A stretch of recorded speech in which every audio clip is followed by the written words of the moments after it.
Welcome back to the Sports Complex on a Wednesday afternoon. We'll get into some Big 12 basketball today, some top 25 basketball today. Texas gets a win, a big win over Houston Christian on the baseball diamond last night. We'll get into that. Talk a little NBA before the second half of the season starts back up. Talk a little NFL as well. Justin Fields remarks on his social media activity. That is what we're talking about in February. A little bit about the Bears and that number one pick and some draft targets for the Cowboys. We'll get into all of that and a whole lot more, including your text messages, 512-447-3776. 512-447-3776 is the text line number. You guys drive the show. I just try to keep it on the rails. That means whatever you guys want to talk about, send it in. We try to get to every text on the show. We don't always, but we try to get to as many as we possibly can and talk to you guys about whatever you guys want to talk about, because the show is so much more fun when you guys are involved. I hope everybody's having a good week. We've made it. We've made it to Wednesday.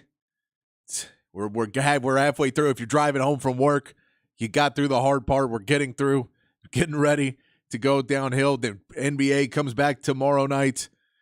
You get back to the weekend and have a good old time. That's what we're getting close to on a big old Wednesday show here on the Sports Complex. We know Texas basketball did play on Monday. They did the Saturday, Monday. They split those. Of course, lose to a really good Houston team that's playing top-notch basketball right now and don't play well. And they don't necessarily play great against K-State, but again, get the win or get a win that was much needed. They're getting rested up, hopefully getting ready for a complicated and tough 2 road games in a row against Kansas, against Texas Tech. Those are going to be tough games for them to go play and try and win. They have a shot, but those will be tough. They need to prepare a lot this week. Hopefully that extra day of being able to play on a Monday, hopefully you'll get a little bit of rest and then right back into it preparing for these matchups this weekend. Texas Tech played last night. They win 82-81 over TCU. Had to come back from down 10 in the second half to come back and get that game. TCU played a really, really good game against Texas Tech. They out-rebound them out-rebound Texas Tech 49-36 in that game. They make it as close as they can possibly make it, but Texas Tech just knows how to get it done at the end of the day. Pop Isaacs, and this is what when I talk about Texas, and I know I beat this to death, but I'll say it again, because Pop Isaacs has not been shooting great in the last few weeks, but he's still been being effective.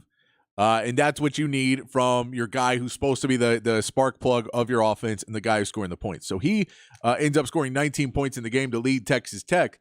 But he only shoots 4 from 11 from the field. He shoots 0 for 5 from 3. Still gets to 19 points. How does he do it? 11 of 12 free throws. Now, some of that's down the end of the stretch when he's getting the ball and shooting those free throws when TCU's fouling. So there is some of that. But he's also getting to the free throw line. He's able to get himself some free throws in the game, get started, get his average up a little bit more. That's what we're saying. It's what we need from Tyrese Hunter and Max Abmas. Look, the reality is I'd love to see Max Abmas do it because I know he is, dead-eye free throw shooter. I know the abilities he has, that's something that if he adds that to his game will be so much more potent. It'd make it so much harder for guys to guard him because if he can get up there and get fouls, you have to give him a little bit more space, and a little bit of space for a guy like that can mean a lot. It's a great way for him to get back shooting better because I trust Max Abmas as a shooter more than I trust Tyrese Hunter because Tyrese Hunter's always been really, really streaky where he can get going, but he, in his time in Texas, has never been a consistent shooter. Max Abmas has at points. So I'd love to see him do that. But if Max Abmas is not willing to do it, Tyrese Hunter, if you're trying to make it to that next level, then you have to start doing that and get to the free throw line and go hit your free throws and go take that beating in the post and try and figure that out. But one of those guys is going to have to start figuring that out. And you're going to play against a Kansas team and a Texas Tech team that are going to go after you. And you're playing against a Kansas team coming up. Kansas is not necessarily the most physical team. They have some guys that will play you enough, but they're really tall, they're really long, they're very athletic. So you're going to have to go in and create some contact in those games, either to buy yourself some space in between or to get the foul and get to the free throw line, because they're just going to be a hard team to shoot over with a lot of size against Texas. And Texas Tech is a team that's going to want to bump up against you. So getting them out of position, so where they bump you, you go to the free throw line, will be big in both those games this weekend. You hope to see it, but it's one of the reasons Texas Tech is able to get this win against TCU, where they're outplayed in a lot of different ways in this game, but they just are able to fight back in the second half and come back from down 10 to get a big win over TCU, keep that home record what it is, and keep themselves to rank 23 now. They'll stay right back in that ranking and improve their stock going into the NCAA tournament. We also had a big top 25 matchup. Number 11 Baylor was at number 25 BYU. BYU gets the win 78-71. This has been a problem for Baylor all season. They're really good at home, like really, really good at home. But unfortunately, in March, you don't play at home a lot. You play in the Big 12 tournament. You will be playing at the NCAA tournament. You're not going to be playing in Waco. So you're going to have to be able to figure out a way to make that offense travel a little better than it's traveling right now. BYU outshoots them from three-point range. That's always going to be a big thing. They outshoot Baylor 39-25 in the game. BYU has 16 offensive rebounds in the game. They win second chance points 20-4. And just go out there and, they shoot a little bit better. They out-hustle them a little bit better, and they just play a all-around better game. Surprising this game didn't get into the 80s between these two teams that want to play more offense. But I think it was kind of slowed down a little bit throughout the game, a little bit slower than they wanted. Both guys held on to the ball pretty well. These are two teams that can score in a hurry if you start turning the ball over. They held on to the ball pretty well, but BYU was able to pull out a win over Baylor, which is going to be big for them. Playing in that Big 12 conference right now is, you see a lot of guys that the tournament committee is looking at the Big 12 as a real gauntlet. Unfortunately for Texas, they're still going to look at it and say, well, if we're putting in 9 teams and your team 10, how are we still going to justify putting in 10 teams? Or if you're team 8 and we're putting in 7 and we're only putting in 5 from the SEC and only putting in 5 from, Big 10, it's harder to justify putting in a Texas team if they keep falling behind some of these other teams that are right on that edge. Now, BYU's not top 25 team. They're clearly getting in. But now you worry about those TCUs who's coming on strong at the end. K-State you probably are ahead of right now because you get that win. You feel a little bit better about K-State. But some of those teams where it's a little bit on edge, you may not get the benefit of, well, you played a really hard Big 12 schedule. You may get a detriment of, well, there's just so many Big 12 teams. We're taking the top ones, and you're kind of falling off. So Texas needs to try and go out there and get some wins that are important over ranked teams in the Big 12 in this last couple of weeks to get themselves where they need to be, and a good performance in the Big 12 tournament as well.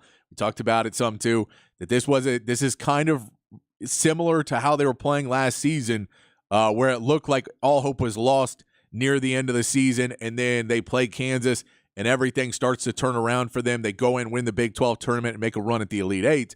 I don't know if that's the storybook, how they're supposed to do it every year. I don't know if that's the way you'd like to do it. And I'm not saying that's the most likely scenario. But it did happen last year, so there is a chance that Texas could find a path to get back into the tournament and get hot at the right time. But you just have to be able to start getting those shots back. And I'll say it again and again until I'm blue in the face. You got to be able to get to the free throw line. Because if you want to see your shots go down, no one's going to let you get easy layups. No one's going to let you get wide open shots, 5 feet from the basket so you can see that go down. Those shots you're going to see go down are your free throws. So if you can shoot those and if you can get to the line, those are the ones to get. We also did see number 1 in the country go down, allowing us a little bit more vision into a season that if Kansas finishes out strong, which we're hoping they don't, we're hoping Texas gets a win on Saturday. But if Kansas finishes out strong, you could see 2 Big 12 teams as number 1 seeds, with Houston almost certain to be a number 1 seed right now. But UConn gets a loss, and a big loss, 85-66. Creighton, who's number 15 in the country, gets the win. Tristan Newton for UConn had a big game, 27, 12, and 4, a big game for him, but not enough to get it done. Creighton shoots 50% from the three-point line. UConn's 3 of 16 from the three-point line. Shooting will always kind of be the great equalizer, and at home for Creighton, they were able to get those shots going. They get a few more shots up. Those shots are threes. They get their free throws. Just making shots is what it's able to get it done for Creighton as they knock off the number 1 team in the country 85-66. That'll jump them up the rankings, but it's a big shot right now for UConn at number 1 to take a loss later in the season. Big game. Fun game to watch last night there. And then in baseball, we got to watch Texas dominate Houston Christian 20-3. There was some odd pieces in there. There was a double play that wasn't really a double play, but it was fielder's choice into not an error, but a miscue into a miscue from the runner. We had that in there. Luke Harrison starts the game. He pitches an inning and 2/3, gives up 2 hits, 1 earned run, but 3 walks. And David Pierce pulls him from the game right then, puts in Easton Toomas. At the time he's pulled, Texas is down 1-0 from that earned run in the first inning. Easton Toomas comes in, pitches really well for 2 of the third innings, 1 hit, 1 walk, and 4 strikeouts. So some good pitching there from Toomas. But what we saw was in the third inning, in the second inning, Texas puts up 3. In the third inning, they put up 3, start to distance themselves a little bit. And then in that fifth inning, it all opens up. They put up 6 runs in the fifth. They keep putting up runs over and over.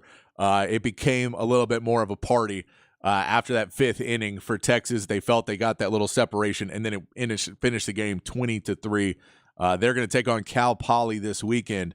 But good for this Texas team to feel the bats coming alive. You love to see that, where Texas is able to really start to feel like they have that lineup where they're going to be able to keep getting on base, keep hitting home runs, 3 home runs for the Longhorns in the game. A good outing on a Tuesday where you needed to go show what you could do, other than Luke Harrison just not being able to pull it off, and where his accuracy wasn't quite where it wanted to be. I saw the signs. I feel like it was a Marlins, but it could have been another MLB team that had the signs that said basically, I don't care how fast ball 4 was. I don't care how fast ball 4 was the signs posted all over spring training in MLB from a manager basically saying, look, man, I get a lot of you guys can throw the ball real hard. If you can't put it where it needs to be, we're going to pull you out of the game. And we saw a little bit of that last night, but Texas gets a big win. Again, we said Cal Poly is coming up this weekend. Text line's open, 512-447-3776. You want to talk some college basketball, some college baseball, and we're going to get into some NBA as well right now before we hit the break. Some interesting news we saw right before the All-Star weekend. Jacque Vaughn is fired from the Brooklyn Nets. Kevin Ollie is taking over as an interim head coach. The Brooklyn Nets are right in that position where they're almost into the play-in. They're an 11 seed right now in the East. If you can get into that play-in, if you can move up a couple spots and possibly get into the playoffs and get a better shot, I think Brooklyn feels like they'd really like to get in there right now. They've had some injuries, but has a decent team. They still have too many wings on the team, but, they're trying to get better and better, Brooklyn is. So they went ahead and made the move that they do not feel like their season's over. This is also not a draft that anyone's tanking for in the NBA. There's a lot of times where you really want that pick. We saw the Mavs last year, and even though to get the 13th, 14th pick is not as huge, they wanted to be in that draft lottery last year and basically tanked the last couple games because it didn't matter for them to get in the draft lottery. This is a team, I don't know if too many teams are going to be doing that this year. It's, really once you get past the top 3 or 4, it's much more of a crapshoot. So you'd rather get into that play-in and pick a pick or two later, and you're still going to be taking a lot of guys basically based in your hopes and based in upside and potential. But I wanted to look at some of the other teams and coaches that may be on the hot seat after we saw that. We know Milwaukee has already let go of Adrian Griffin and brought in Doc Rivers, and that doesn't seem like it has been working great for them. We know that Wes Unseld got moved up in Washington. But I want to look around because the NBA and the NFL is a little bit different because the length of the season and because of, playing all the time, playing 3 or 4 games a week, there's not necessarily as many in-season firings. And now in the play-in, you don't necessarily want to, you don't necessarily see teams fire coaches because they're going to miss the playoffs because you add those 2 extra seeds in and people are like, you're still in the play-in. But there are a few coaches. I got 4 coaches listed for you that are interesting coaches and teams to see what they do for the rest of the season. If they decide to start moving on, to something where they're looking into next year, like how the Hawks did last year, where they were trying to improve a little bit for last year. But I think it was a move of we really need to see what we have going forward, looking at our roster, looking at who we've got under contract. We have to kind of look going forward when they let go of Nate McMillan and hired in Quinn Snyder. Is this experiment with Trae Young and DeJounte Murray going to work? The consensus now is it's not. But they wanted to bring in a second coach, and they didn't want to wait till the offseason and go through everything then. So they did it during the season. These are all teams that are kind of in that, except for the fourth one. They're all in that system where they may make a move because going forward, they'd like to know what they have. We know I'll start off with the Bulls. Bulls are an interesting team. They're right now the 9th seed. They're in that play-in, but they're in the backside of the play-in. They're in the play-in that you have to win 2 to get in, not 1. And if you lose 1, you're out. Billy Donovan there has been a pretty good coach, but hasn't been able to get him over that hump. They've tried to bring some guys in. The Lonzo Ball injury was really devastating to that team because you lose a guy that you gave up some assets for and felt was going to be a star player for your team. And he just was not able to ever be really healthy for them. Zach LaVine is another guy they brought in to be a star player, and he's played well at points, but injuries have set him back, and then he just hasn't become the guy that they ever wanted him to be. He is now undergone season-ending foot surgery, so he's out for the rest of the season. You have a DeMar DeRozan on this team who's a good player, but he's not necessarily going to lead you to a title. We know when he was on, Toronto, he was part of that team that won the NBA Finals, but they was traded as part of that deal that Kawhi Leonard comes in and gets them to win an NBA title. And the Raptors were pretty close with him, but it needed to be switched out, so you know that he's not quite that guy. He's not Kawhi Leonard. He's not that superstar to get you there.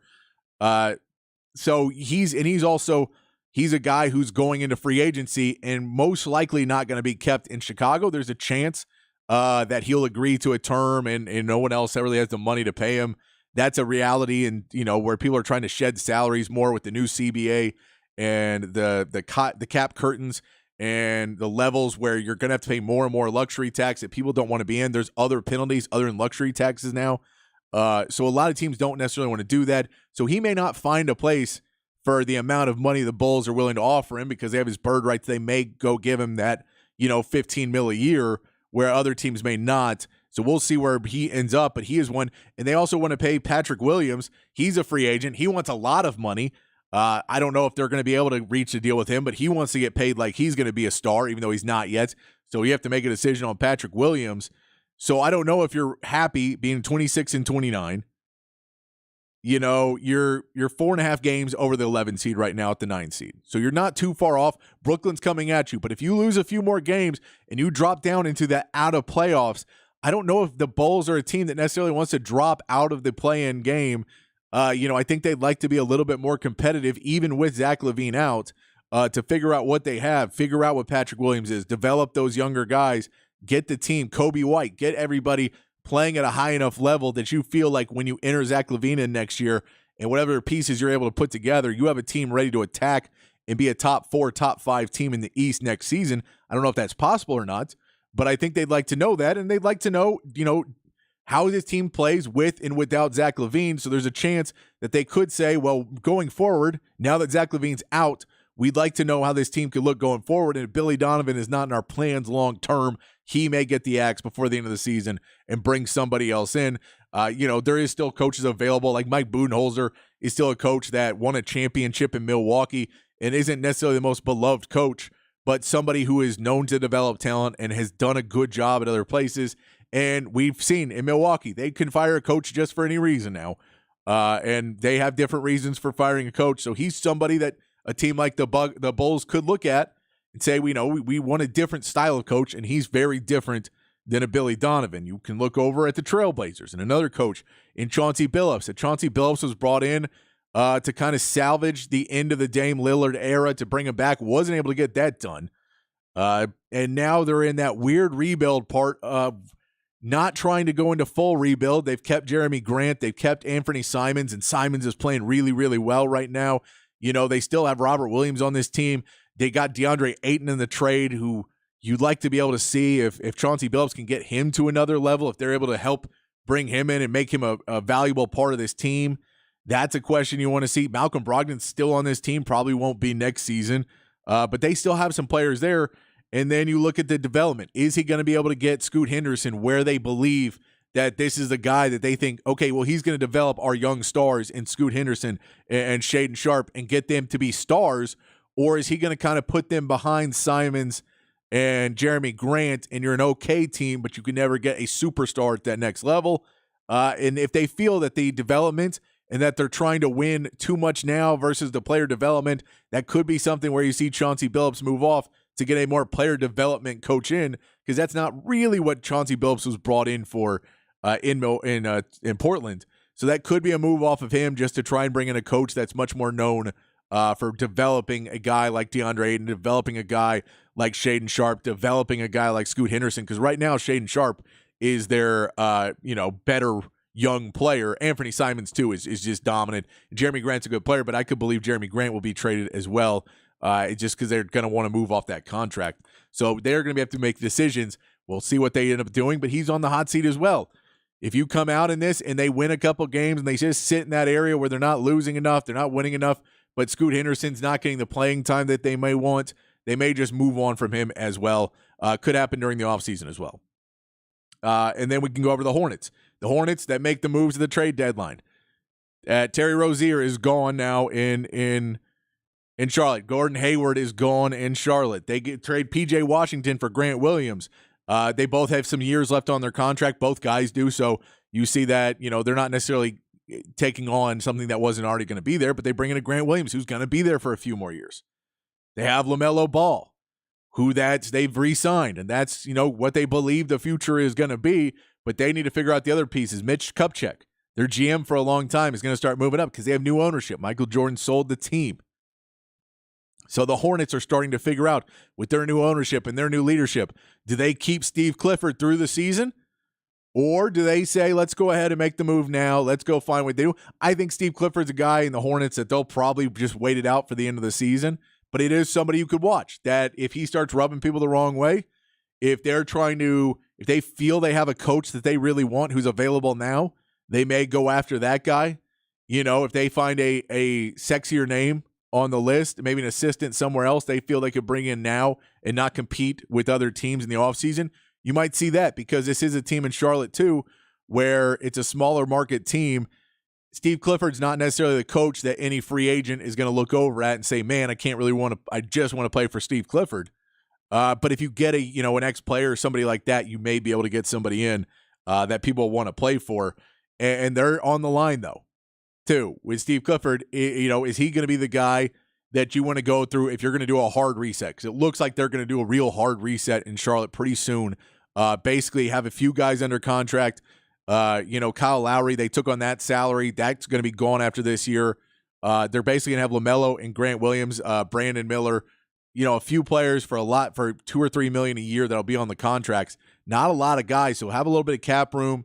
We'll get some more rookies in there, some more playing time, but could go out and try and get somebody and trying to hard reset this and say, okay, new coach, new general manager, here's a few pieces you have to deal with, but whatever else is your way to go. And a new GM may want to bring in a coach that coaches to the style they prefer as well. That's something to look forward to if they start to try and make those moves before the offseason and try and get a head start on everybody that is, competing for the playoffs. That's one of the benefits you have if you're a team that's not competing for the playoffs right now, where you can kind of look ahead and say, well, we're not worried about that, so we can get a start. And if there's somebody out there we like, and start interviewing people and start looking around, you can kind of get that done now at the end of the season. So just someone to look out there. And the last one, this may not be the most liked, but Jason Kidd.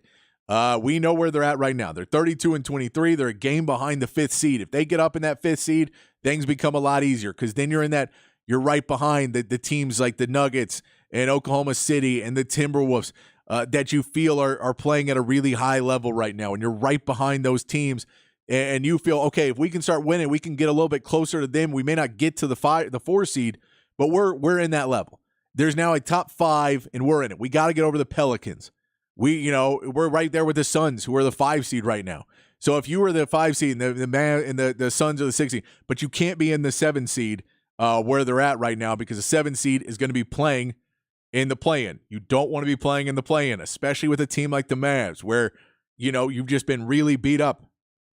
And it just feels like all these moves you do and you can't get out of that really, really middle-level team. They're also only 2.5 games ahead of 9th place, where they're in the back end of the play-in.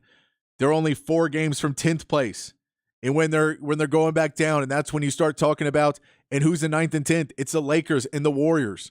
They don't want to be in that we missed our window group. They don't want to be in that area of just kind of teams that they know have star players in Steph Curry and LeBron James. You don't necessarily want to be playing in that group. You'd like to be ahead of the Pelicans for sure because you feel like you can be competitive in that group with Luka and Kyrie. Now, they've had some injuries this year.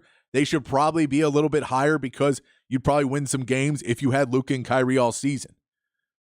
But you've made your trades now. You have leveraged a lot of your future. There isn't a lot of picks you can make and trades you can make right now. If you're the Mavs, you don't necessarily have a lot of salary cap room either.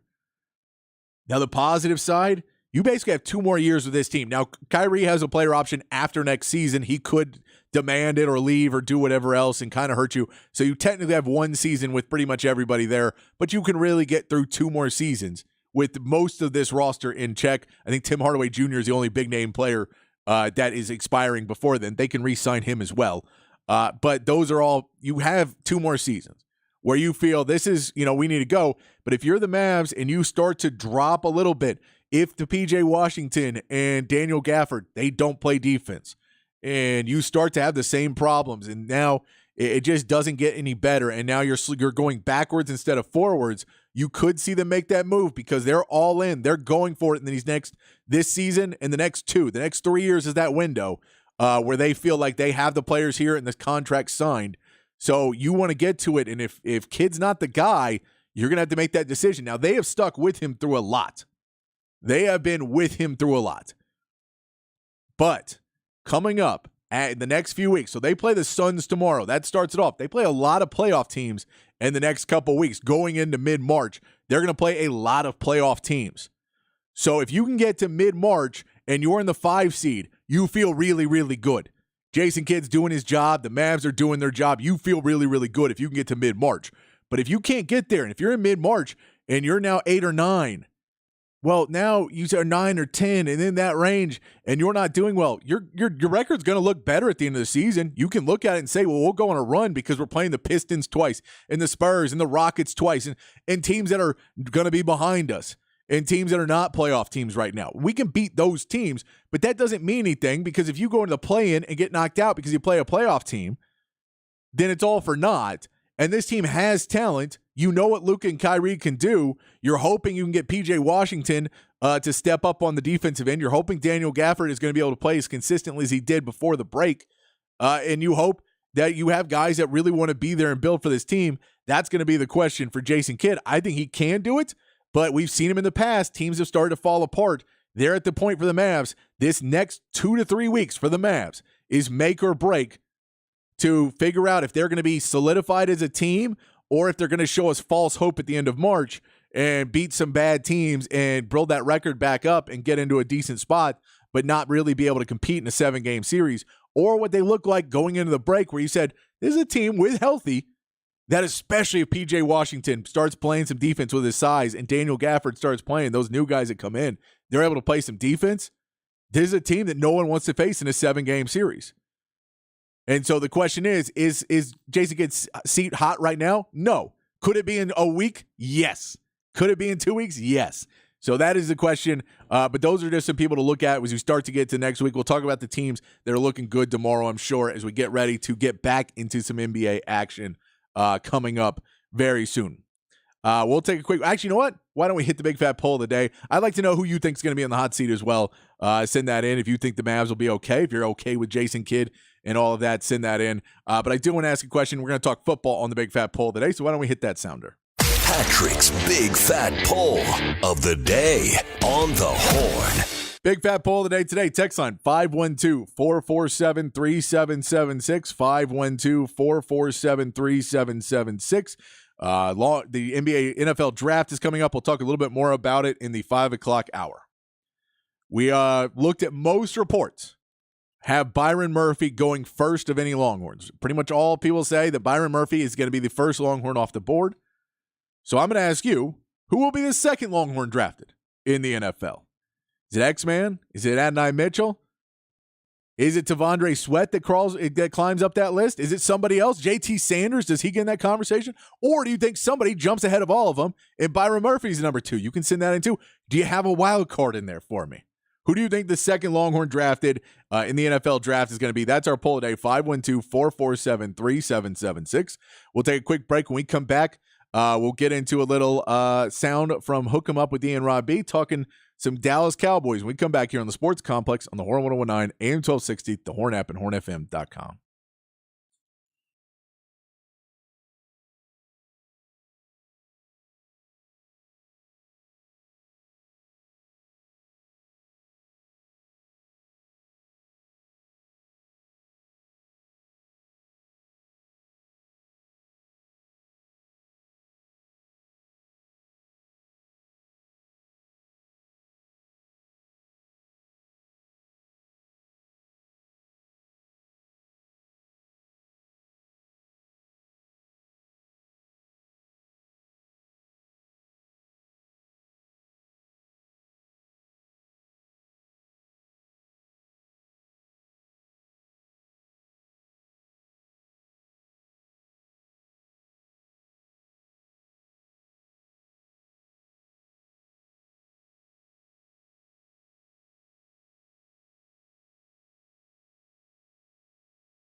Back on the Sports Complex on a Wednesday afternoon here on the Horn. Appreciate all you guys hanging out with me on a Wednesday afternoon. Text line is open, 512-447-3776. Big fat poll of the day today. Hit us up on the text line. Who will be the second Longhorn drafted in the NFL draft? Who will be the second Longhorn drafted? And I know it may change. We may ask it again after the Combine. It's coming up. A week and a half? We'll get to the NFL Combine. We may ask it again then, but we'll ask right now. Who will be the second Longhorn drafted? See if you can call it in February. You can call it 2 months out. Who will be the second Longhorn drafted in the NFL draft? If we keep hearing that Byron Murphy is projected to be the first Longhorn drafted, who do you think would be the second Longhorn drafted? Send that in there. I want to play you a little hook 'em up replay from this morning, talking some Dallas Cowboys and Micah Parsons. He has been a lot in the news.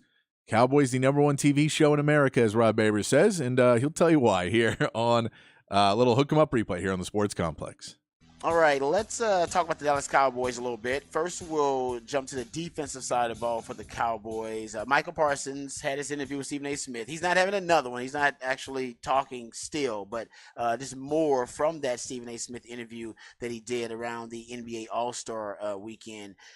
This piece of audio we have not heard, but it is Michael Parsons talking about their new defensive coordinator, Mike Zimmer, and his thoughts about Mike Zimmer and how he's excited to have a fresh start with Mike Zimmer in Dallas. Here is Michael Parsons with Stephen A. Smith. New defensive coordinator. Quinn is going, Zimmer is in. Your thoughts? I'm excited. Anthony Barr reached out to me, told me how good he is. Daniil Hunter talked to me how good he is. Man, I'm just excited for a fresh start, really. And not that I don't miss Dan or won't miss him, because I love Dan. I love Dan. He's like uncle, father, our friend, however you want to look at it. Dope dude. Wish him all the success in Washington, except for against Dallas Cowboys. Right. But, I like Quinn a lot, the job that he did up until the Green Bay game. Yeah. But man, to me, I just want to pull that stuff aside. I just want to play winning football. I want everybody to be accountable. I want everybody locked in. I want, and what I hear is Zimmer's one of them guys is going to have everybody accountable. I looked at all his press conference quotes. I just want a fresh start, man. I just want to change the culture, the identity of the Dallas Cowboys, and win a championship. There you go. Talking about his expectations with Mike Zimmer. It's going to be really interesting to see what Mike Zimmer's plan is to weaponize Michael Parsons. Dan Quinn's system automatically was compatible with the skill set of a Michael Parsons. He's a hybrid player, can move around as a movable chess piece on the defense, and Dan Quinn's system was malleable and multiple. Zimmer does not have a malleable multiple system. Now he can make it, he can tweak it any way he would like, but his system has a lot more rigidity to it.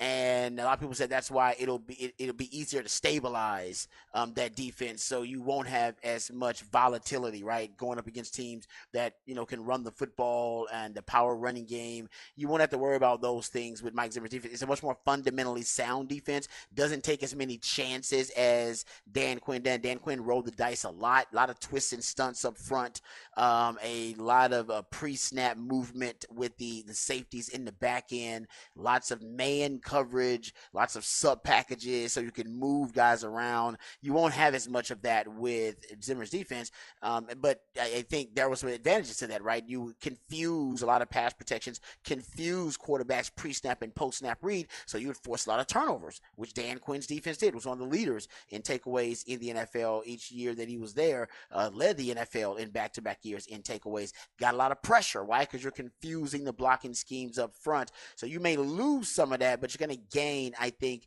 a more stable, fundamentally sound defense. But what does that do for Micah? And where is Micah? Is Micah an off-ball? Is he still considered an off-ball pass-rushing linebacker like Dan Quinn considered him?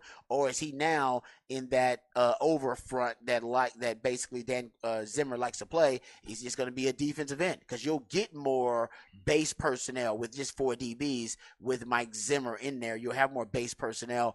Are you just going to put Micah Parsons at defensive end, let him stay there, or are you still going to be able to move him around? That is a question that I have for Mike Zimmer, and I'm sure that was one of the first questions that they asked Mike Zimmer when he came in. Hey, how are you going to use Micah Parsons? We're about to make him the highest paid defensive player in the history of the game.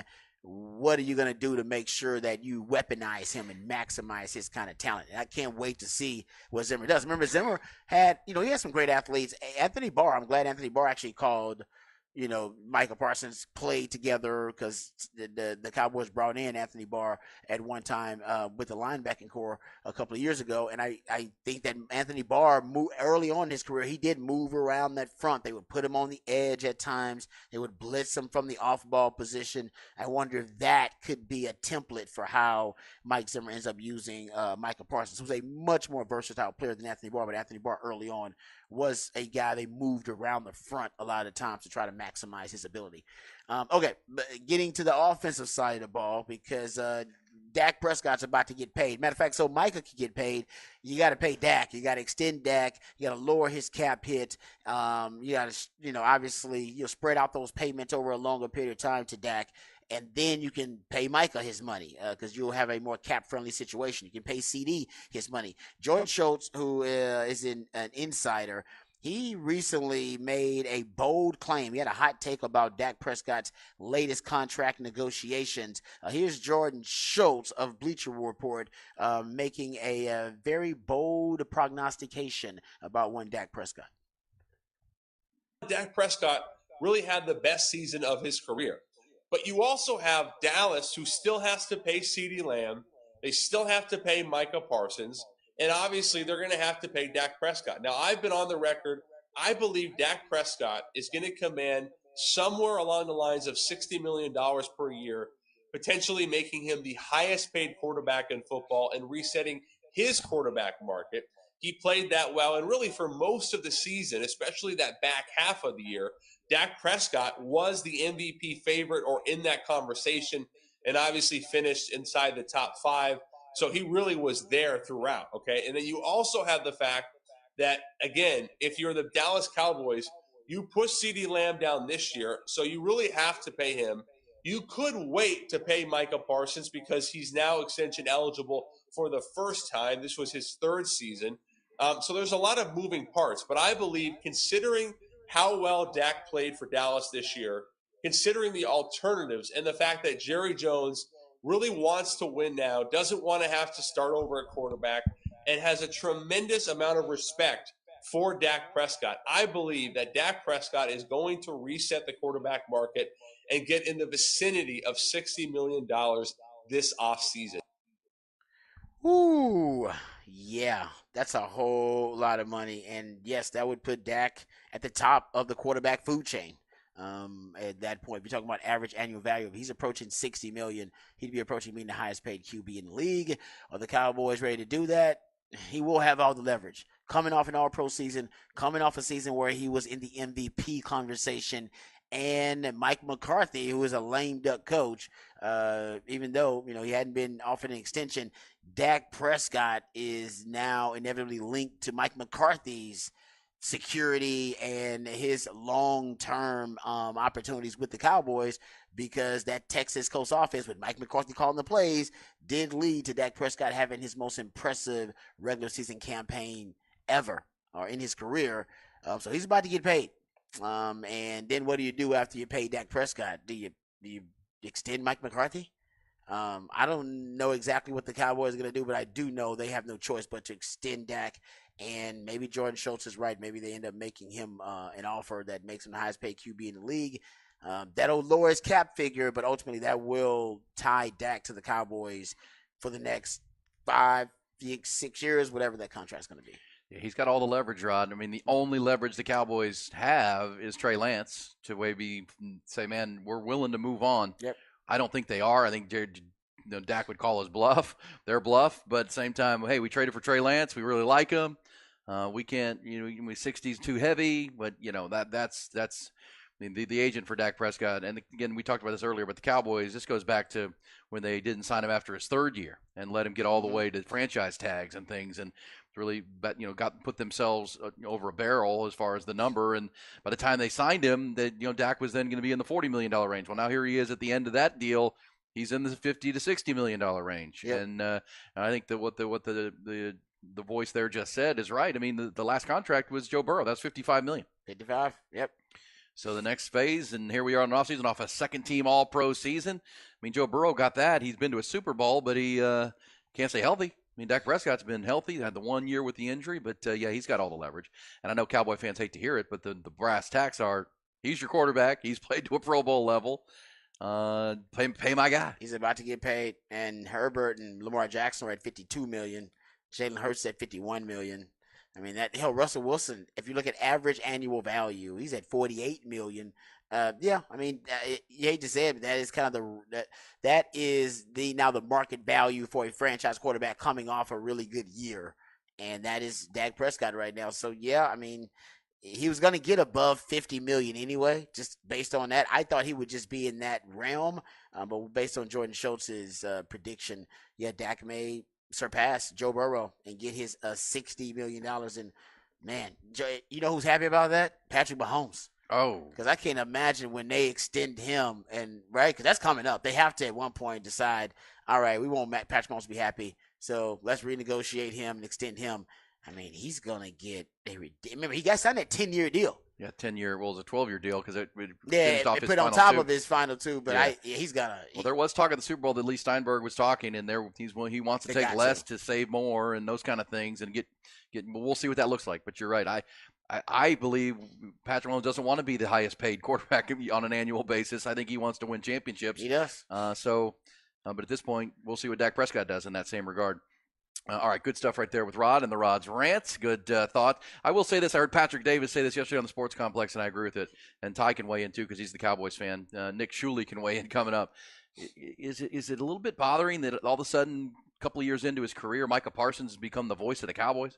Like, has he done anything to be the guy that speaks for the – because it does sound like he's out doing all – maybe it's just he's been doing a lot of interviews of late, but it's like I keep saying it. Quit talking. Quit talking. You're not. I don't know that you've been. I would think some of the people in his own locker room, like, yo, what made you the voice of our team? Like, what makes you the guy that speaks for the Cowboys? Now, he was just speaking for him, but he's talking about bigger picture conversations. Is he the best player on the team? Well, I mean, what has he done in big games? I need some big game performances. I know, but none of the Cowboys perform in big games. So is he the best player on the team? Yeah, probably. So I think that's why he's talking. I'm the best player on the team. Right, that's why I asked the question that way. I've been empowered by Jay. Yeah, well, he calls him Jay. I've been empowered by Jay. I watched the Super Bowl with Jay. Jay hooks my partners up with Super Bowl tickets. I've been empowered by the GM and the head coach, and with that authority, I am the face of the franchise now. And that's why I asked it that way. Is that a little bit bothersome? I think it might be. I don't disagree, but you know who likes it? Jerry Jones. Yeah. Again, back to the Jerry Jones problem. Jerry Jones the root likes of all that. evil. Yeah. The root of all problems. But Jerry likes it, right? That's a Jerry Jones culture because Jerry Jones talks a lot. Yeah. And when Jerry Jones is not talking, he wants somebody else out there talking so that the Cowboys will continue to be the number one TV star, number one TV show. Remember I gave you those numbers about the most watched television programs in America? I understand why it is. And the NFL, I think, is 93 of the top 100 most watched programs in America are NFL games. You know who the most watched team is? The Cowboys. 100%. I get 18 of those games are Cowboys. I'm just saying, at this point of his career, I don't know that he's there yet as far as being the voice, and I would think there are some guys in his own locker room that might believe that. You're right, he's been empowered by the owner, and that's part of the big problem in my mind. Good stuff there from Hook 'em Up with Ian Robbie, weekday morning 6 to 11 right here on The Horn. All right, big fat poll of the day today on the text line, 512-447-3776. If you want to talk basketball or baseball, we can talk any of that as well. We'll get into some Cowboys in the 5 o'clock. We'll get into Justin Fields and his comments on the St. Brown Boys podcast. We'll get into those as well. But the poll of the day, who will be the second Longhorn drafted in the NFL draft? The second Longhorn drafted in the NFL draft. Send that in on the text line. We'll come back and get to the text line, whatever you guys want to talk about, 512-447-3776. We'll come back and get to the text line here on the Sports Complex on the Horn 1019, AM 1260, the Horn app, and hornfm.com.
Back on the Sports Complex here on the Horn on a Wednesday afternoon. Text line's open 512-447-3776 is the text line number asking you big fat poll today. Who will be the second Longhorn drafted in the NFL draft? Whatever else you guys want to talk about. Do have a text here. Says, what a great song. I believe you were talking about the last one, Maze and Frankie Beverly. Yes, it's a very good song. Break there, too, pretty good too. Text here else says, you have to pay Dak. I mean, what else was really out there? That's part of it.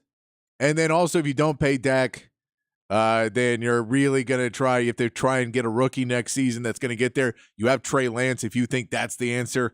But as far as free agent quarterbacks, and it wouldn't be for this season either. So that's the reality, is if you were going to try and get a quarterback, it wouldn't be for this season because his dead cap number is just astronomical. It's like $56 million or something like that, $60 million. I don't know. It's a huge, huge number. And it's the deal is because they've restructured and you have to pay that off. The restructure is going to be on your cap until those numbers go through. The signing bonus will be on your cap. All these things that you've already paid him are all going to be on your cap and the dead cap. If you try to trade him or let him go, you're kind of stuck with him for this season no matter what. And then when you're trying to make the cap numbers work, then it means that you have to either re-sign him and rework that number so that you have a little bit more room to play with this season, but that gives him a lot down the line. Or you just, tough it out and try and figure out a way to get through the season and then hope you have another pick or, somebody, Trey Lance or whoever the rookie you draft this year turns out to be the next guy and you move on and you just say, all right, he's gone in free agency. We've just cleared $45-50 million in cap. I believe he'd still have a cap hit next season too because of restructures. I think he'd still have a $20-something million cap hit next season. However, you would be able to kind of move past Dak next season if that's really what they wanted. But again, he finished second in MVP. I just don't see that happening. I think he gets paid this offseason. That just seems like the way it's going to be. We also have a couple texts say AD will be second. And we also get second Adonai Mitchell and also a Micah talks too much from Chan. Yes, Micah does talk too much. You got to. It's hard to do it. All these guys now, they want to be podcasts right out of the gate, and you're like, man, it helps if you already have the reputation before you go try and do that because now your reputation is based in these two things where it used to be, that wasn't an option. It's not like those guys before them wouldn't have. Yeah, I mean, I think Charles Barkley would have loved to have a podcast going while he was a player. I think Michael Jordan probably would have had something going when he was a player. I mean, Kobe might have had something going when he was a player, but none of those, that wasn't an option then, like it is now, that everyone's getting called that they want to do it. So it's different now. But yeah, to go out there and go that big. We will play you coming up in the 5 o'clock hour. Justin Fields was on the St. Brown Boys podcast, talked about unfollowing the Bears on social media and where he's at with that. We'll get into the Dallas Cowboys a little bit more and what they may be looking for in the draft as well. And we'll also talk a little bit about that first-round pick with Justin Fields and whatever else you want to talk about on the text line, 512-447-3776. Get to that as well when we come back here on the Sports Complex in the Horn 1019, AM 1260, the Horn app, hornfm.com.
Hour 2 here on the Sports Complex on the Horn. We've already talked some Big 12 and some college basketball. Texas getting the big win over Houston Christian last night, 20-3. It's not a big game, but a big win when you win 20-3. And that game just opened it up in the 5th inning. Texas getting that big win. We've talked a little NBA coaches on the hot seat. If you got any talk about that, throw us on the text line. We're going to get in here an hour or two into Justin Fields and his comments on the St. Brown Boys podcast and talk a little bit about their Bears and their timeline for the decision that they have coming up, what they may end up doing, some of the offers you're starting to hear. We'll get into that.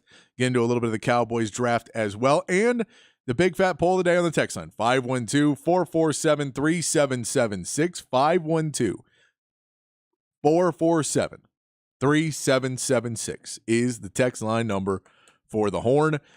We would love for you to join the show. The big fat poll of the day today, who will be the second Longhorn drafted in the draft? We know Byron Murphy, the likely first pick.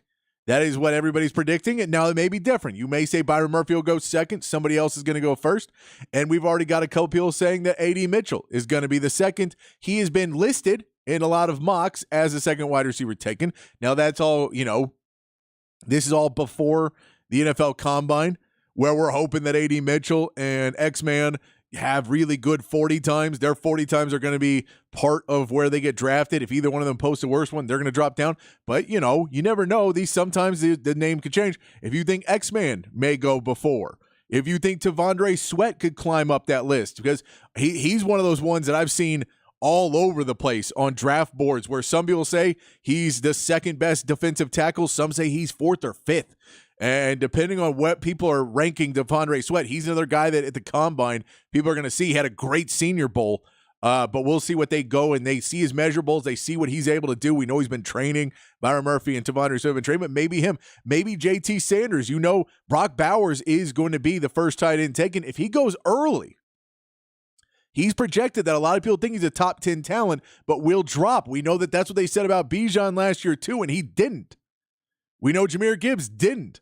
So there's a chance that JT Sanders, being the pretty much consensus number 2 tight end, a lot of people say he's the number 2, that maybe he moves up, that someone says we really want a tight end and we don't want to risk losing JT Sanders. Jonathan Brooks, we know he's injured. But if only one Longhorn goes in the first round, I don't see that happening. But if they do, does Jonathan Brooks go early in the second as the first running back? Is that a possibility? Who do you think goes second in the NFL draft as a Longhorn? And you can say Byron Murphy. You can say one of those guys goes before. That A.D. Mitchell goes real early, has a great combine, and then Byron Murphy ends up going 14th, but A.D. Mitchell jumps up in the wide receiver rankings. You can say all of those. Let us know on the text line, 512-447-3776. I do want to hit this Justin Fields story that came up today. He was on the St. Brown Boys podcast. That's Amon-Ra and Equanimous. The St. Brown's boys, both the players in the NFL. Of course, Equanimous St. Brown plays for the Bears with Justin Fields. Amon-Ra St. Brown still got the blue hair from the Lions playoff run. But they were talking to him, and Amon-Ra did his job. He did his job that he needed to do to talk to Justin Fields and ask him the hard questions. Equanimous got it set up, but Amon-Ra asked the hard questions. So Amon-Ra, the first one we said, I had the sound for. I don't have the sound for the second one, but I'll tell you what he said. But the sound for the first one is good because the first one, Justin Fields was asked, basically, it was a story. Why did you why'd you unfollow the Bears?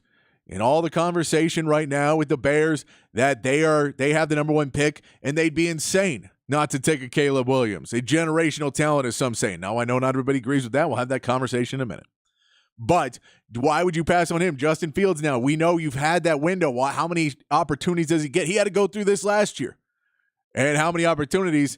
And this is what he had to say on the St. Brown Boys podcast when he was asked why he unfollowed the Bears. If this was a message, because we're always looking for that message that he's upset and that he wants something done, this was what Justin Fields said. What's with the unfollow with the Bears? What's up with that? Man, bro, I'm glad we're talking about it because why do people take social media so serious? But why are you unfollowing the Bears? I still mess with the Bears. It's not. I'm just trying to take a little break. I unfollow the Bears and the NFL, bro. I'm not just trying to have football on my timeline. Right? I know y'all mess with a girl, EQ, especially you. just because you don't follow the girl on IG, don't mean you're not messing with her. That's true. That's true. That's facts. That's facts. Oh, so you're saying you mess with the Bears more now that you don't follow them? Man, it's not even like that. Okay. It's something that I don't want to see in my timeline. I'm about to go on vacation. I don't want to see no football. And guess what? Just get a little away for a little bit. It's either keep Fields. We want Fields. It's either draft Caleb. So it's like, bro, man, I'm tired of hearing the talk. I just wanted to be over. So there we go. Caleb, Justin Fields says, man, I look, I'm going on vacation. I know this. I did this last year. He was on Super Bowl Radio Row last year. He was talking to everybody last year and answered all the questions of, you know, are you going to be the quarterback next year? Do you want to be the quarterback? He was asked all those, and he did it last year. He's got to do it again. And he says, well, I'm going to go on vacation. I'm not deleting Instagram. And I know all the old heads right now, like, well, just delete the social media. Like, I ain't doing that. I'm taking pictures. I'm going to be sitting on the couch on the beach or wherever I'm going, and I'm going to want to scroll through my feed and see what my boys are doing and my girls are doing and the people who don't know I'm scrolling on them and all of those people. I want to see all that. They were like, what about Bleacher Report? He's like, that's basketball, man. It's basketball season. I ain't worried about that. And it's true. Bleacher Report is mostly covering basketball. So he's saying, he goes, I unfollowed the NFL too. I unfollowed everybody. I don't want to see that people are, you know, while I'm on vacation, that people are saying that I'm a bust and they need to trade me. I don't want to see it, which makes sense to me. Now, I mean, the easier way of not raising a stink about it is, well, I'm just going to unfollow the app, or I'll just create a burner account like, you know, some maybe former Texas players, and create a burner account, and I'll just have one on Instagram, and I'll just follow people on that one, and that'll be like my account where I don't follow the Bears. No one knows that I'm not following the Bears on that one. I just follow my people. I don't have to follow. You know, that's the one where it's not my business account. That's my personal account. Okay, you could have gone that route, but he went the route he did. I think it's a great explanation. I will take him at his word on that one. I think he wants it to be over, though. It's the last thing he says in there. I want it to be over. Amon-Ra also asked him, do you want to play for the Bears? He said, yeah, of course I do. You know, and that's the answer you want to see. We didn't give the workaround answer of, well, I don't know, and what if they want me. He just said, I want to play for the Bears. And then they asked him if he wanted to, what about the Falcons, because he's from Georgia. And he said it'd be weird because, everyone's going to be hitting me up for tickets because I'm from there. But they got talent. I'd love to play there too. But it was interesting to see him have to go through that part today and have to answer the questions of what does he want? What does he want to what does he want to do? On a podcast where I thought he was just going to be hanging out with the boys and then got grilled from Amon-Ra, future and broadcasting Amon-Ra St. Brown. He gets grilled for it, but it came out. I liked that. I liked his answer. I felt it was a good answer. It wasn't one that I was necessarily going to think of, so I appreciate that he gave that answer. But this is the interesting part for the Bears now, because the Bears now have a decision to make when they've had it, and we have to look at the timeline. I was trying to figure out the timeline of the decision because you figure they would like to wait till after the Combine, because at the Combine they get to talk to Caleb Williams. They will get to have Caleb Williams in at the Combine and have the meetings and go through the measurables and do whatever else that Caleb will allow them to do. He gets to do that at the Combine. They get to talk to Drake May. They get to talk to Jaden Daniels. They get to talk to other guys. So maybe even if they trade that number 1, they trade to number 2 or number 3, they may say, well, we don't care. We actually like Jaden Daniels and Drake May more. We'd take one of them. And then we can trade Justin Fields. We can still get a great package for that number 1. A lot of picks for that number 1. So they may be looking at that, but they can't make that decision until they meet with all these guys, see that, go through. They probably want to see Marvin Harrison Jr. to know, well, do we want to trade so far out of the number 1 spot that we don't get him either? If he's a generational wide receiver, then we're keeping Justin Fields and we want to get Marvin. We want to get him the best target in this guy like Justin Jefferson or Jamar Chase, who is blowing up the league. Can we go get that guy? We don't want to trade too far down. We want to meet with those guys. But then I looked at last year because this was the Bears last season. The Bears last season had the same problem they have this season because they had that number 1 pick, because Lovie Smith won the game for the Texans. It all worked out for the Texans. They got C.J. Stroud. They make the trade up for Will Anderson, but they get that pick.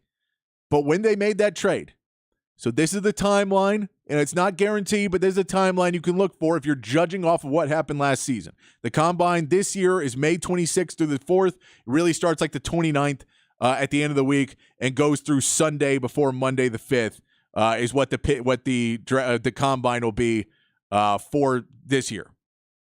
Last year, the Combine ended on the 5th on a Monday, and then on the Friday, the 10th, they made the trade.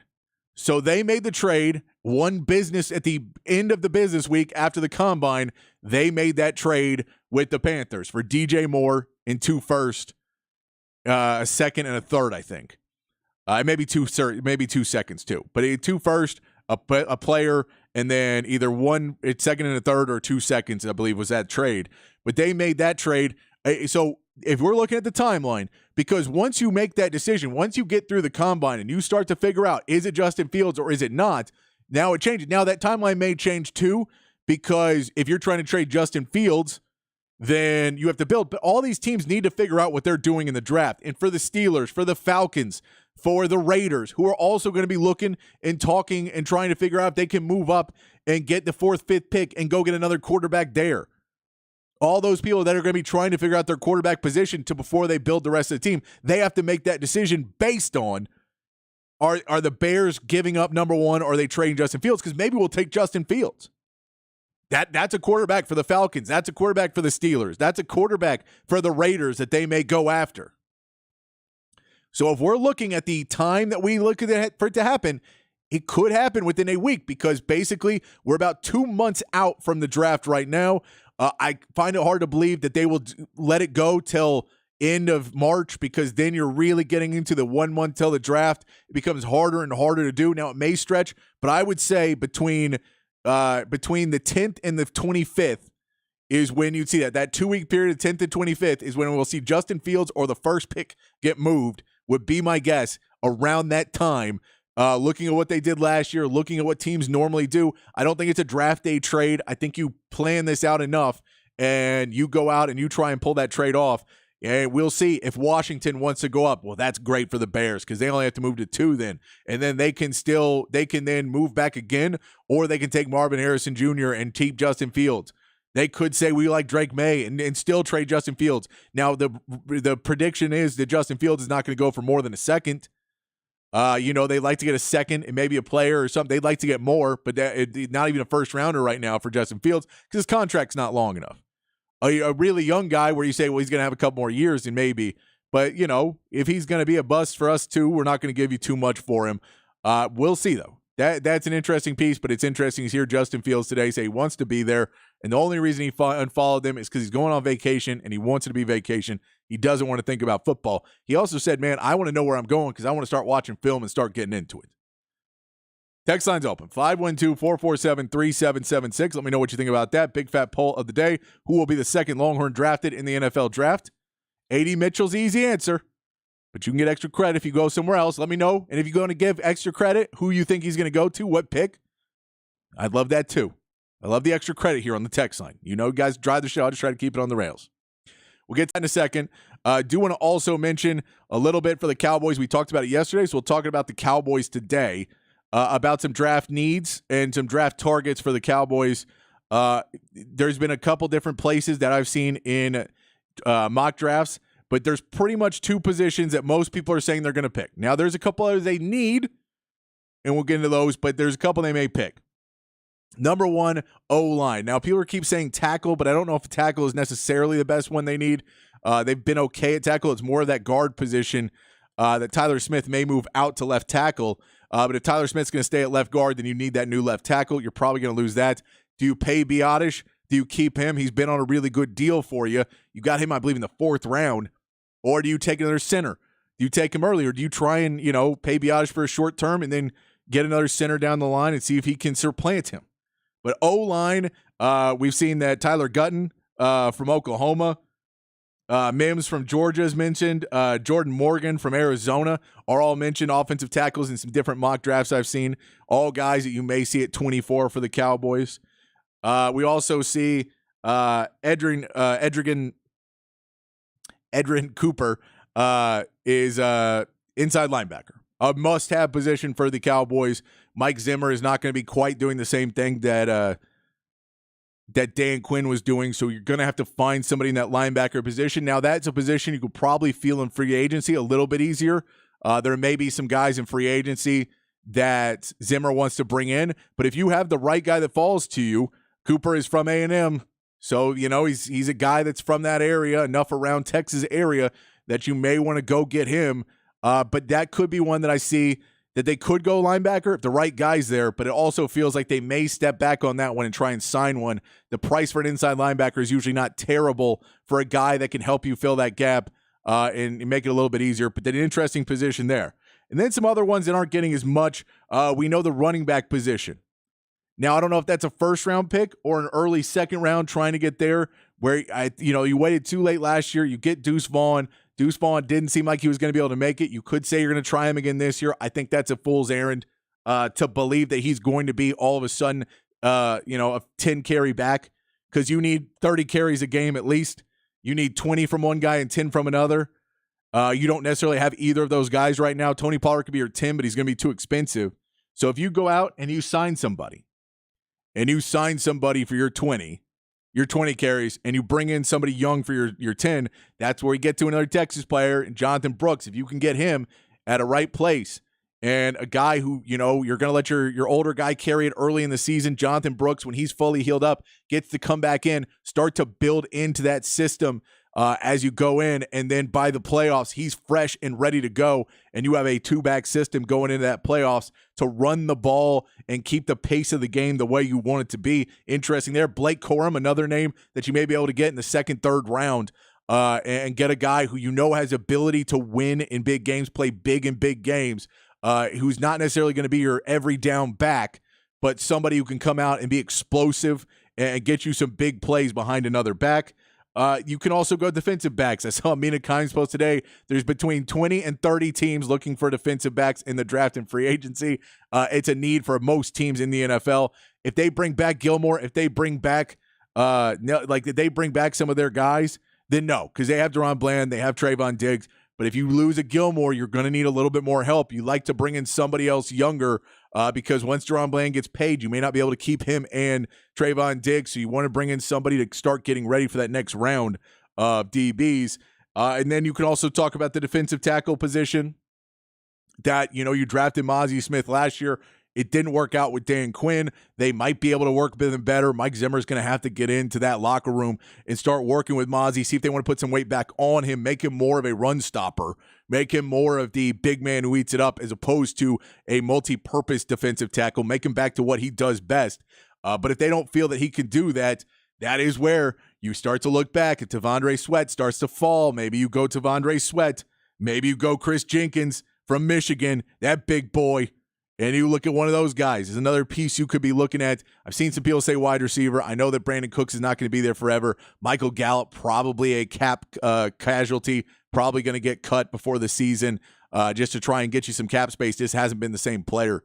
But I don't know if I'm going out on a limb and drafting a wide receiver, at least not early. I may take one flyer in the 6th or 7th round and hope to find somebody. But I'm not going to go try and get an A.D. Mitchell or an X-Man.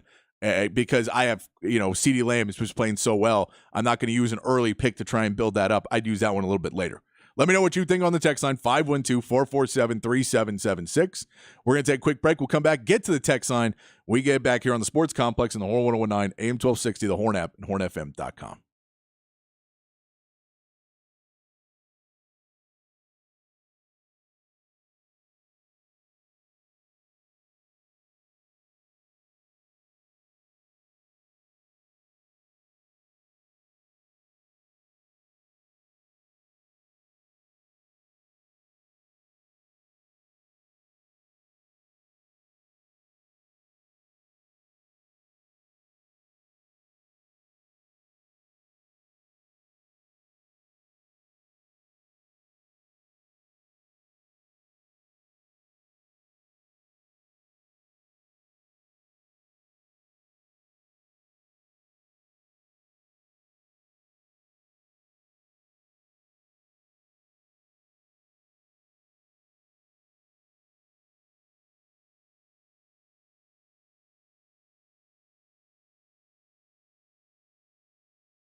Back on the Sports Complex here on a Wednesday afternoon on the Horn. Getting to the text line 512-447-3776 is your text line number.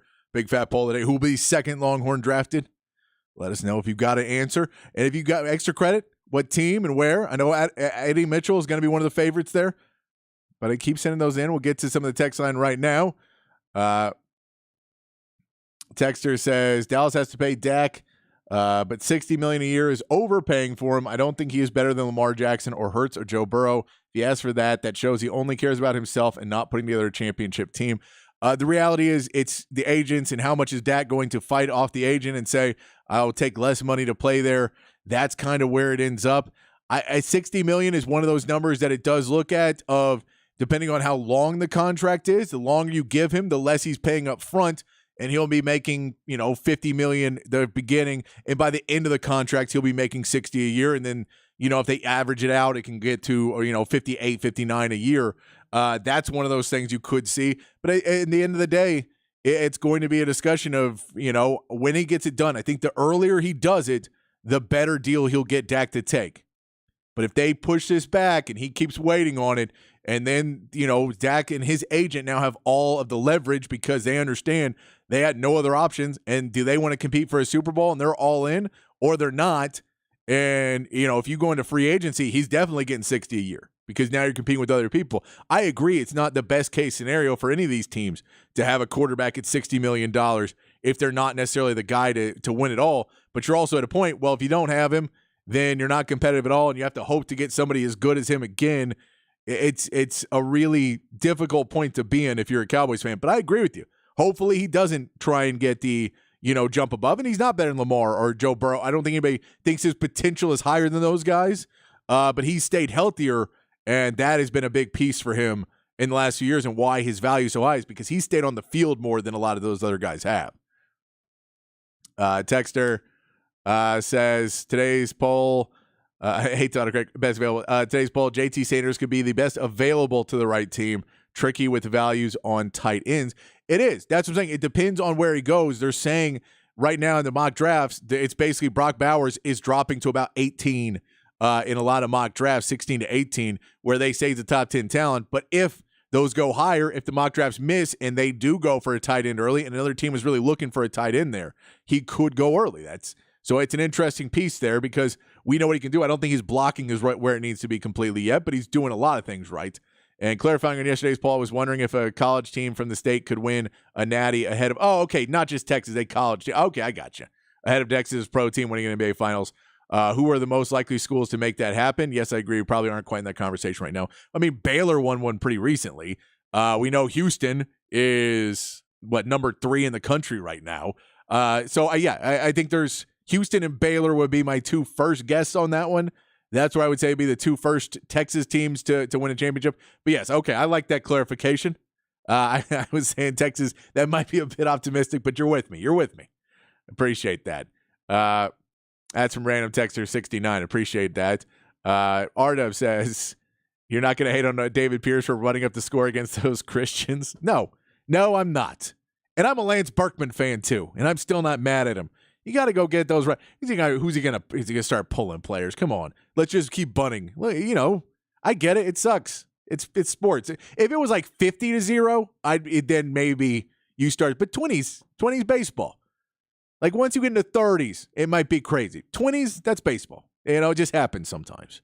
That's why you schedule Texas. That may happen. And second Longhorn taking a sweat. All right.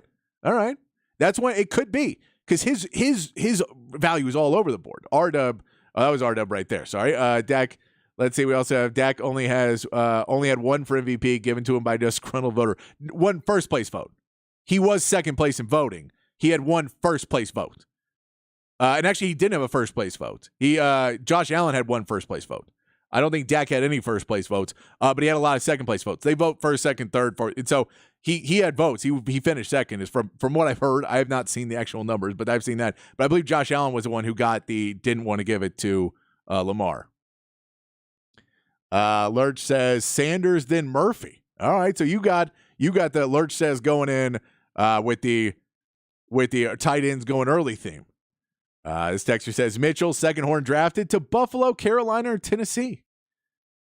I say, yeah, all of those. I know I've seen him going. I've seen him going to the Cowboys, which I don't know if they need that at 24.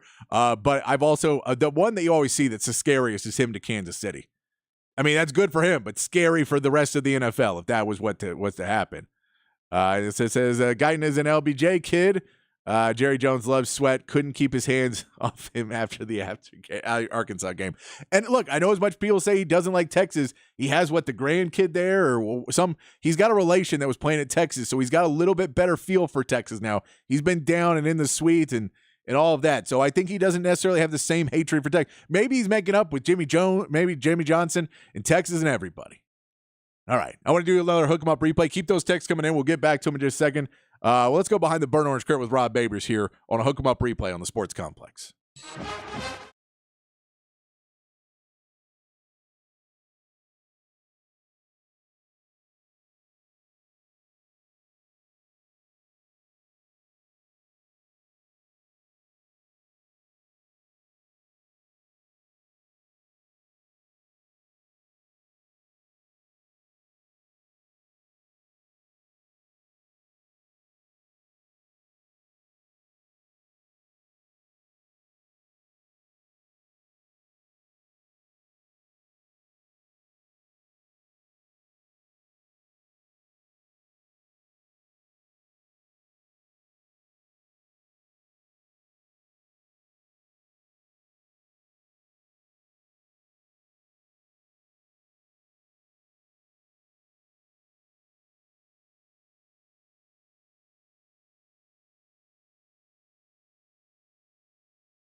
receivers, because it's a really deep receiver draft.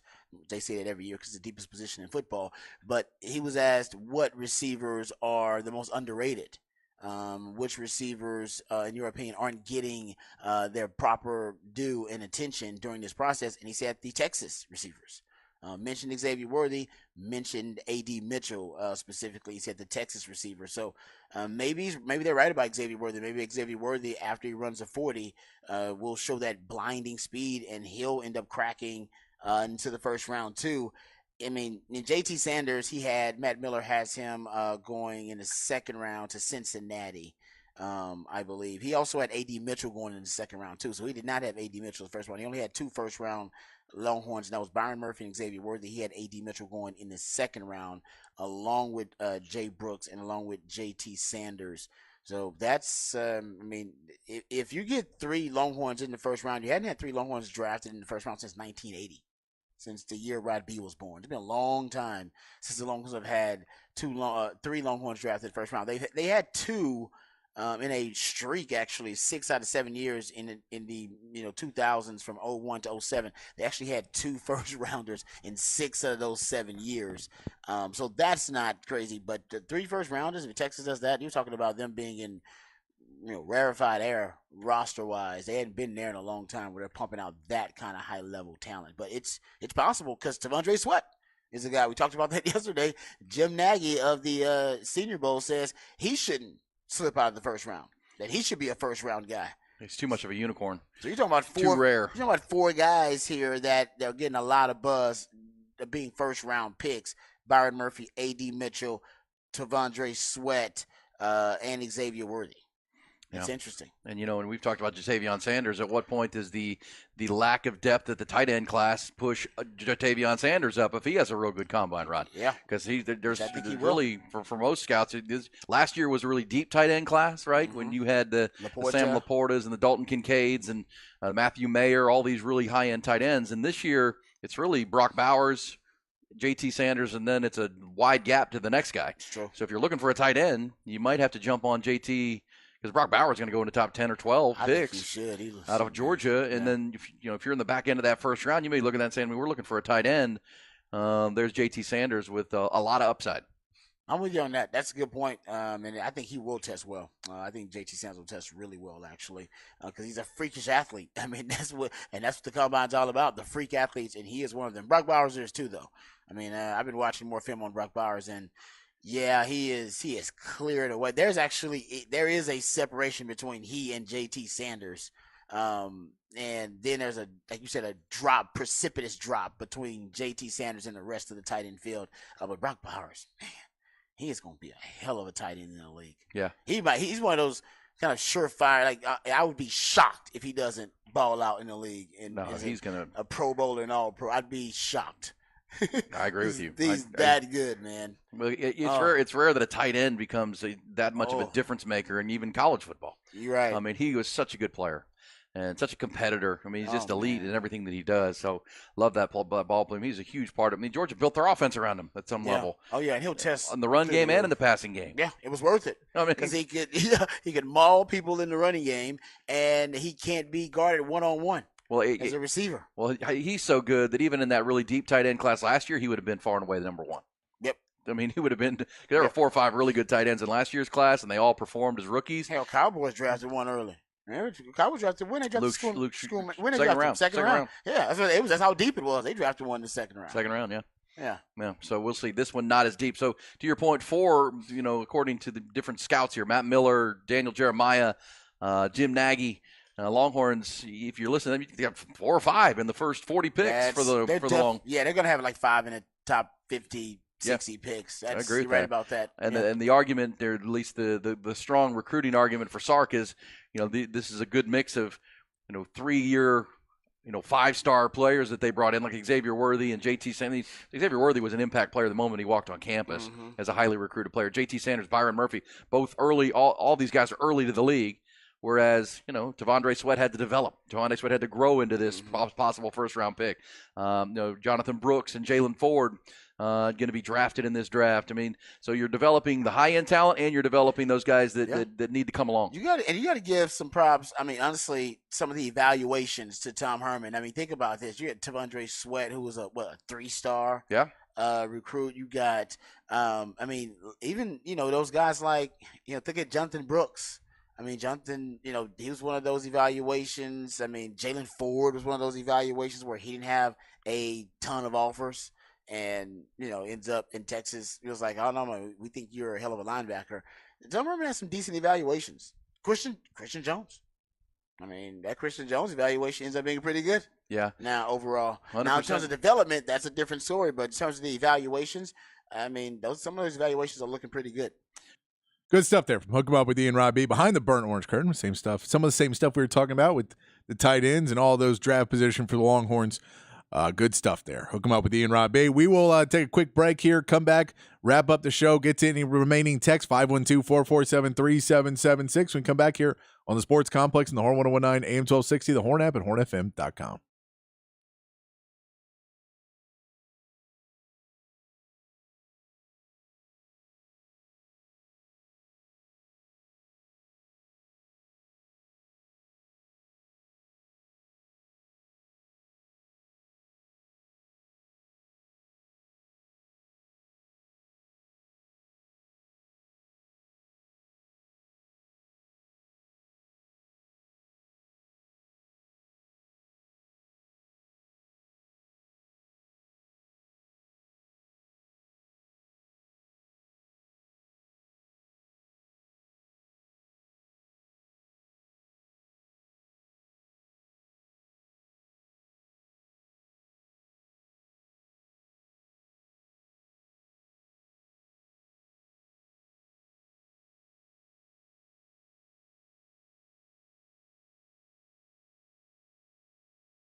All right, wrapping things up here on a Wednesday afternoon. Appreciate all you guys hanging out with me here on the Sports Complex on a Wednesday.